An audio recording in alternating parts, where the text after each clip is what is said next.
चलिए पर स्टार्ट करते हैं अपना। हम जो पढ़ रहे थे कल झांसी की रानी, आधा पार्ट लगभग हमने क्या किया था उसका पढ़ लिया था। और हमने ये देख लिया था कि जो आजादी की जो लड़ाई 1857 वो लगभग प्रारंभ होने वाली थी, अर्थात कि ज्वालामुखी के मुहाने पे भारत बैठा हुआ था। और उस 1857 की गदर की जो क्रांति थी उसका एक जो सबसे बड़ी ताकत बनी वो थी झांसी की Rani Lakshmibai. Let we start. कुटियों में थी विषम वेदना, महलों में आहत अपमान। कुटियों में थी विषम वेदना। कुटिया मतलब प्रतीक है आम व्यक्ति का, क्योंकि जो जनसामान्य, जो गरीब व्यक्ति थी, जो प्रजा थी, वो पीड़ा से व्याकुल थी, क्योंकि अब किसका राज आ गया था? फिरंगियों का राज आ गया था। कुटियों में थी विषम वेदना, महलों में आहत अपमान। एक तरफ प्रजा भी दुखी थी अंग्रेजी साम्राज्य की वजह से, वहीं दूसरी तरफ जो महलों में भी अपमान का मतलब ये हुआ कि महल में जो राजा वगैरह थे, जो रियासतें थी, वो किसकी गुलाम बन चुकी थी? एक प्रकार से वो अंग्रेजों की, ब्रिटिश की गुलाम बन चुकी थी। तो उनका जो सम्मान है वो भी टूटा था, वो आहत था। वीर सैनिकों के मन में था अपने पुरखों का अभिमान। और जो उस समय रियासतों के जो वीर सैनिक थे, उन्हें अपनी पूर्वजों का उन्हें अभिमान था, क्योंकि उन्हें पता था कि इस धरती पर कभी भी किसी विदेशी शक्ति ने कब्जा नहीं किया था, अर्थात की गुलामी की बेड़ियों से हमें किसी ने जकड़ा नहीं था। तो कहीं के जो सैनिक थे उन्हें अपने पुरखों का, अपने पूर्वजों के अभिमान का उन्हें क्या था? ज्ञान था। इसलिए वो भी उसका बदला लेने के लिए एक प्रकार से व्याकुल हो रहे थे। नाना दुंदु पंत पेशवा जुटा रहा था सब सामान। नाना जो पेशवा थे वो दुंदु पंत, ये सभी थे, क्या कर रहे थे? क्रांति के लिए, एक नए युद्ध के लिए, अंग्रेजों के खिलाफ दो हाथ करने के लिए, उसके लिए सामग्री जुटा रहे थे। बहन छबीली ने रणचंडी का कर दिया प्रकट आह्वान। और एक प्रकार से उनकी जो बहन थी, वो पेशवा की बहन कौन थी?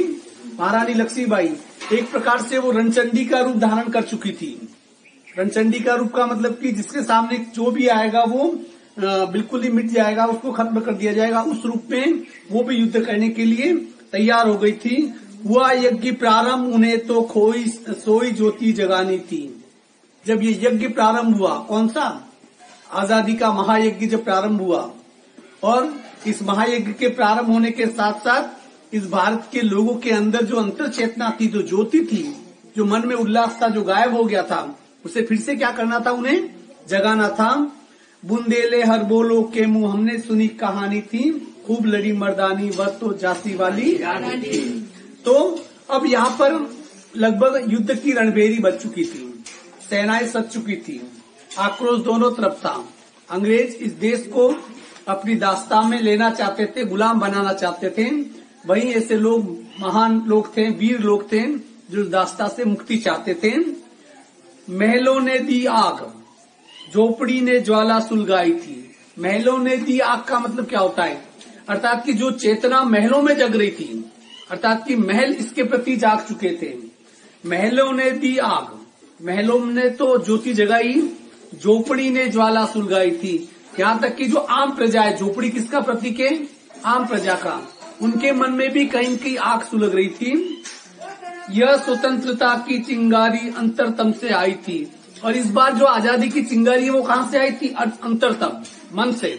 मतलब ये थोपा हुआ युद्ध नहीं था, ये स्वघोषित युद्ध था। एक ऐसा युद्ध था, एक ऐसी लड़ाई थी जो मन से सब लड़ना चाहते थे। और देखिए, जब किसी लड़ाई में पूरा देश जब उठ खड़ा होता है तो उस लड़ाई में जीत सुनिश्चित होती है। पर इस लड़ाई में सिर्फ जीत सुनिश्चित इसलिए नहीं पूरा देश लड़ रहा था, परंतु देश की जितने भी रियासतें थी, वो सभी रियासतें उन्होंने किसका साथ दिया था? ब्रिटिश का साथ दिया था। झांसी चेती, दिल्ली चेती, लखनऊ लपटे छाई थी। झांसी चेत चुकी थी, जाग चुकी थी। दिल्ली भी क्या, दिल्ली का सिंहासन भी डोल रहा था, दिल्ली भी जाग गई थी, अर्थात कि वहां के लोग जाग गए थे। लखनऊ लपटे छाई थी, और इस आजादी की लपटे कहाँ तक पहुंचने लगी थी? लखनऊ तक पहुंचने लगी थी। मेरठ, कानपुर, पटना ने भारी धूम मचाई थी। मेरठ तो इसका एपिसेंटर था, बैरकपुर छावनी, आपने सुना होगा। मेरठ, कानपुर, पटना, ये आजादी गदर की क्रांति के सबसे मुख्य केंद्र थे। और इन केंद्रों में यहाँ के लोगों ने, यहाँ के वीरों ने, यहाँ के जो आजादी के जो लड़ाके थे उन्होंने धूम मचा के रखी थी। जबलपुर कोल्हापुर में थी कुछ हलचल उकसानी थी। वहीं जबलपुर और कोल्हापुर जगह के नाम है, वहां पर भी लोगों के बीच में चेतना को जगाना अभी बाकी था। बुंदेले हर बोलो के मुंह हमने सुनी कहानी थी, खूब लड़ी मर्दानी वह तो थी। इस स्वतंत्रता महायज्ञ में कई वीर वर आए काम। देखिए, जब यज्ञ जलता है, यज्ञ जब सुलगाते हैं तो उसमें आहुतियों को स्वाहा होना ही पड़ता है, क्योंकि जो डालते हो उसे आहुति कहते हैं। अब वो डालोगे तो जिससे यज्ञ सुलग उठेगा, पर आहुतियां क्या हो जाएगी? भस्म हो जाएगी, राख में बदल जाएगी। तो जितने भी जो वीर लड़ने वाले थे वो क्या थे? एक प्रकार से आहुति थे। उन्हें जलना ही था, उन्हें मिटना ही था। और ये बड़ा मुश्किल काम होता है कि हम एक ऐसे युद्ध को लड़ रहे हैं जिसके बारे में हमें पता है कि जीत शायद संभव नहीं होगी, हम मर मिटेंगे। और उन्हें ये भी पता था कि हमारे मर मिटने के बाद भी ये देश गुलाम ही रहेगा। तो ऐसे युद्ध को लड़ना मुश्किल होता है, पर वो युद्ध लड़ा ऐसे लोगों ने। तो इस स्वतंत्रता महायज्ञ में कई वीर वर आए काम। बहुत वीर इसमें काम आ गए, मतलब कि बहुत सारे वीर शहीद हो गए। नाना धुंधु, पंत, तात्या टोपे, चतुर अजीमुल्ला सरनाम अजीमुल्ला, ये उस समय के आजादी के जो महान वीर थे जो इस युद्ध में काम आए। अहमद शाह मौलवी ठाकुर, कुंवर सिंह सैनिक अभिमान। अहमद शाह मौलवी ठाकुर, कुंवर सिंह बिहार के थे। ये सभी इस युद्ध में काम आ गए, इस गदर की क्रांति में। भारत के इतिहास गगन में अमर रहेंगे जिनके नाम।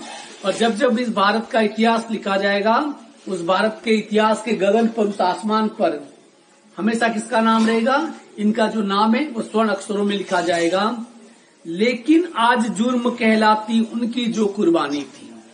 पर जिस समय ये सुभद्रा कुमारी चौहान ने ये कविता लिखी थी, उस समय 1857 की क्रांति करने वाले जो शहीद थे, अंग्रेज उन्हें जुर्म मानती थी।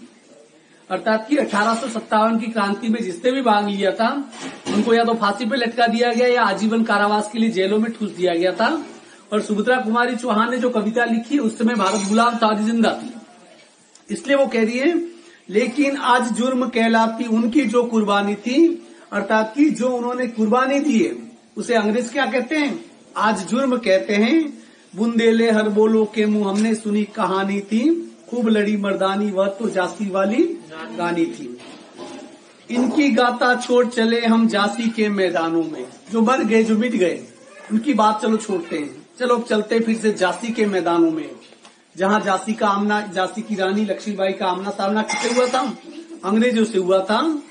इनकी गाथा छोड़ चले हम झांसी के मैदानों में, जहाँ खड़ी है लक्ष्मीबाई मर्द बनी मर्दानों में। पढ़ने में कितनी प्यारी लाइन है, देखिए कि हम अपना रुख करते झांसी के उन मैदानों में, और इन मैदानों में मर्दों के बीच में सबसे बड़ी मर्द बन के कौन खड़ी है? झांसी की रानी लक्ष्मीबाई। लेफ्टिनेंट वॉकर आ पहुंचा आगे बढ़ा जवानों में। जब अंग्रेजों की तरफ से कौन? लेफ्टिनेंट वॉकर, वो युद्ध लड़ने के लिए, लक्ष्मीबाई के खिलाफ युद्ध लड़ने के लिए जब वो आगे बढ़ा, रानी ने तलवार खींच ली, हुआ द्वंद आसमानों में। और तब रानी ने उससे लड़ने के लिए क्या कर दी? और अपनी तलवार खींच निकाली। और उस जो लड़ाई हुई, उस लड़ाई का साक्षी तो ये आसमान भी बना था। चारों तरफ लाशों के ढेर लगे हुए थे। जख्मी होकर वॉकर भागा। जब वॉकर सीधा रानी लक्ष्मीबाई से भिड़ा तो जख्मी होकर वॉकर भागा, उसे अजब हैरानी थी। और वो भी आश्चर्य बढ़ गया। उसने तो अंडर एस्टिमेट किया था कि क्या एक औरत से लड़ लूंगा, पर जब देखा कि इन मर्दों के बीच में सबसे बड़ी मर्द ही यही है, और जब जख्मी हुआ तो उसे बड़ी हैरानी हुई कि वो औरत के हाथों से जख्मी होकर उसे भागना पड़ा था। बुंदेले हर बोलो के मुंह हमने सुनी कहानी थी, खूब लड़ी मर्दानी वह तो झांसी वाली रानी थी। विजय मिली पर अंग्रेजों की फिर सेना गिर आई थी। विजय किसको मिली थी? झांसी वॉकर भाग गया था, उस युद्ध में जीत किसको मिली थी? झांसी की रानी लक्ष्मीबाई को जीत मिली थी। परंतु फिर अंग्रेजों की फिर सेना गिर आई थी। फिर लौट के अंग्रेज वार करता है, फिर वो अपनी सेना लेके आ जाता है। अब के जनरल स्मिथ सम्मुख था, उसने मुंह की खाई थी। अब दूसरी बार लड़ने के लिए कौन आया? जनरल स्मिथ खुद आया, पर उसने भी किसके सामने हार मान ली? झांसी की रानी लक्ष्मीबाई के सामने हार मान ली। झांसी की इसके बारे में, झांसी की रानी के बारे में ये कहा जाता है कि वह जब घोड़े पे सवार होकर जब तलवारें लेकर निकल पड़ती थी तो जहां से उसका घोड़ा गुजरता तो उसके दोनों तरफ उसे लाशों के ढेर ही नजर आते थे, इसलिए उसका हाथ जो तेजी से चलता था। तो यहाँ पर स्मिथ ने भी क्या की, रानी के सामने हार मान ली। कान्हा और मुंदरा सखिया रानी के संग आई थी, और रानी के साथ लड़ने के लिए रानी अकेली नहीं थी, उसकी दो सखिया थी, कान्हा और मुंदरा, ये दोनों उसकी सहेलियों के नाम थे।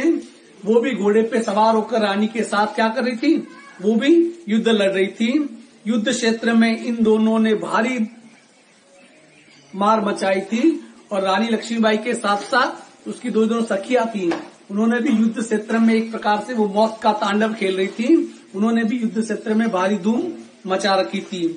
पर पीछे ह्यूरोज आ गया। जब स्मिथ भी, वॉकर भी भागा, स्मिथ भी हार गया, तब आया कौन, अंग्रेजों का सेनापति ह्यूरोज। पर पीछे ह्यूरोज आ गया, हाय गिरी अब रानी थी। अब रानी चारों तरफ से क्या हो चुकी थी, गिर चुकी थी। बुंदेले हर बोलो के मुंह हमने सुनी कहानी थी, खूब लड़ी मर्दानी वह तो जाती वाली रानी थी। तो भी रानी मार काट कर चलती बनी सैन्य के पार। फिर भी ह्यूरोज आई, भले रानी गिर गई, पर उसकी सेना का जो समूह था उसको मारते हुए, काटते हुए, ध्वस्त करते हुए रानी आगे ही बढ़ती रही।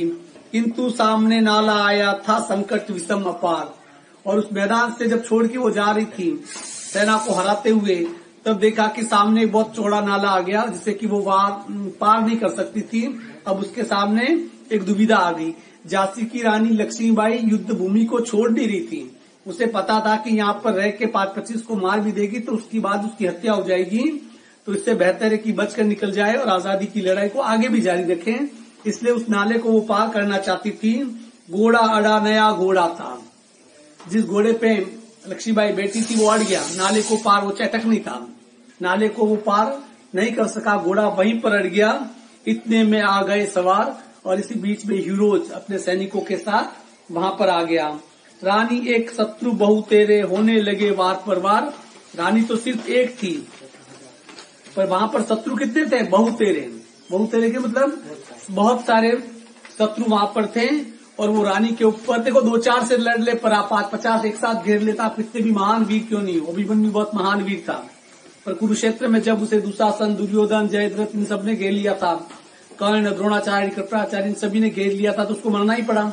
ठीक इसी प्रकार रानी पे वार होते रहे। घायल हो गिरी सिंहनी, और जब वो घायल हो गई, जब उस रण क्षेत्र में वो जब एक शेरनी घायल होने के बाद गिरती है ना, ठीक वैसे ही वो रण क्षेत्र में गिरी, उसे वीर गति पानी थी। अब उसे पता था कि उसका अंतिम समय निकट आ गया है, अब उसे वीर गति मिलने वाली थी। बुंदेले हर बोलो के मुंह हमने सुनी कहानी थी, खूब लड़ी मर्दानी वह तो झांसी वाली रानी थी। अर्थात की रानी मर गई, रानी शहीद हो गई। सीता अब उसकी दिव्य सवारी थी।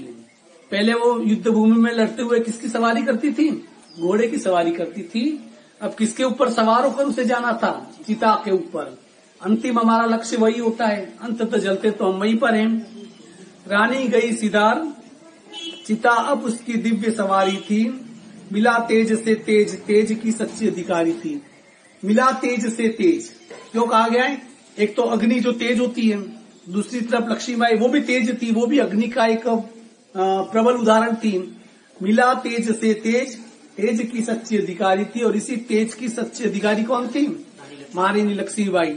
अर्थात कि जो उसने उपलब्धि हासिल की थी उसकी वो सच्ची अधिकारी थी। अभी उम्र कुल 23 की थी जिस समय उसकी मृत्यु हुई, जब वो चिता पर लेटी हुई थी और जब वो जल रही थी, उस समय उसकी उम्र मात्र कितनी थी, अभी उम्र कुल 23 की थी, सिर्फ मात्र 23 साल की उम्र थी। बाकी कुछ अजीब सा पल रहा होगा, क्योंकि एक अलग सा जुनून रहा होगा। शायद उस जुनून को हम पहचान कभी पाएंगे नहीं, क्योंकि उस जुनून का एक अंश भी हमारे अंदर नहीं है। मतलब कई बार क्या होता है कि आपको लगता है कि बहुत मुश्किल है ये सब, पर आप लग जाते हो और आपको लगता है कि इतना मुश्किल काम भी आपने कर ही दिया। वो जुनून आज की पीढ़ी में नजर नहीं आता है। 23 साल की उम्र में तो हमें कुछ पता ही नहीं रहता है, हम भटकते रहते हैं, सपनों की दुनिया में खोए रहते हैं। और उस उम्र में हजारों को मार कर मर मिटने का नाम ही क्या था? झांसी की रानी लक्ष्मीबाई अभी उम्र कुल 23 की थी। मनुष्य नहीं अवतारी थी, वही मनुष्य नहीं, एक प्रकार से अवतारी थी, क्योंकि मनुष्य ऐसा नहीं कर सकता है। मनुष्य के लिए करना बहुत मुश्किल होता है, इसलिए कवित्री कह रही है वो अपने आप में एक अवतारी थी। हमको जीवित करने आई बन स्वतंत्रता नारी थी। और एक प्रकार से हम मरे हुए लोग थे, हमारा जमीर मर चुका था, मुर्दे लोग थे, गुलामी में सांसें ले रहे थे। हमें क्या करने आई थी? वो जिंदा करने के लिए आई थी।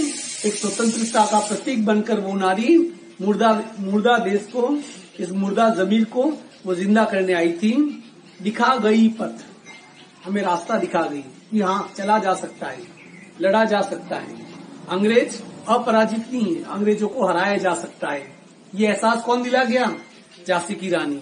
वो नहीं लड़ती तो शायद हमको पता भी नहीं चलता कि अंग्रेजों को हराया भी जा सकता है। दिखा गई पथ सिखा गई, रास्ता में दिखा गई और सिखा गई कि देशभक्ति क्या होती है। हमको जो सीख सिखानी थी, जो भी हमें सिखाना था, जो भी उद्देश्य था उसका, जो वो हमें संदेश देना चाहती थी, बस सब कुछ हमें कौन सिखा गई? झांसी की रानी लक्ष्मीबाई सिखा गई। बुंदेले हर बोलो के मुंह हमने सुनी कहानी थी, खूब लड़ी मर्दानी वह तो झांसी वाली रानी थी। जाओ रानी, कवित्री कह रही है जाओ रानी तुम अलविदा हो रही हो, क्योंकि चिताब पर लेटी हुई अर्थी भी थोड़ी देर ही जलेगी, थोड़ी देर ही साबुत रहेगी, पर धीरे धीरे धीरे क्या होता है, उसकी हड्डियां तक जलने लगती है और घंटे 2 घंटे के बाद उसकी राख के अवशेष रह जाते, कुछ भी नहीं बचता है सिर्फ राख के अलावा। पर कवित्री के लिए जाओ रानी, आप जाओ एक नए सफर के लिए, याद रखेंगे ये कृतज्ञ भारतवासी। पर जब भी कहीं भी जाओ, पर ये भारतवासी जिन भारतीयों पे आपका उपकार है, कृतज्ञ है, वो हमेशा आपको याद रखेंगे। यह तेरा बलिदान जगावेगा स्वतंत्रता अविनाशी। और जो तूने बलिदान किया है, जिस प्रकार से तू लड़के युद्ध भूमि में लड़ते हुए तू मारी गई है, तेरा ये बलिदान इस देश को क्या दिलाएगा? वो जगाएगा इस देश को, और इस देश को आजादी दिलाएगा अविनाशी। और एक ऐसी आजादी जो कभी नष्ट नहीं हो सकती है। तेरा ये बलिदान इस देश को आजाद कराएगा। और ये बात काफी सच भी साबित हुई। होवे चुप इतिहास, लगे सच्चाई को चाहे फांसी। इस पूरे गदर की क्रांति के बारे में यदि इतिहास भले चुप रह जाए, क्योंकि इतिहास में कुछ नहीं लिखा गया था उस समय, ये तो बाद में लिखा गया, क्योंकि उस समय राज किसका चल रहा था?